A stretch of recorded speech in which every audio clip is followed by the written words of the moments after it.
combining techniques. That's what we're going to be doing. In these suit combinations on the screen, we have long suit development in all of them. And in fact, long suit development will usually be present in any of your working suits. Now, sometimes not. Sometimes you just have a straight up finesse and there's no long suit to develop extra tricks through length, right? But generally you'll have long suit development and then it'll be combined with one of our other techniques that we've been working with in No Trump particularly.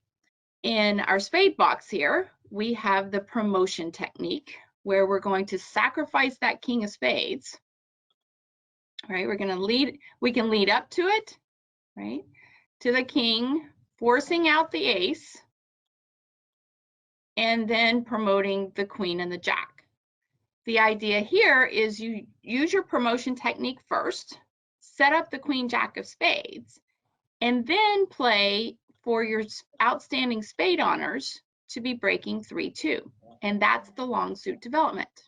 So if I were looking at this combination, I would say, oh, okay, I'm going to use promotion.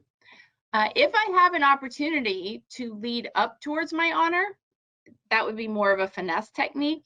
Then I'd want to do that in case there is a bad break. In other words, what if, different scenario, West here has the ace singleton, and East has the remaining 4 spades. Well, we're missing the 10, right?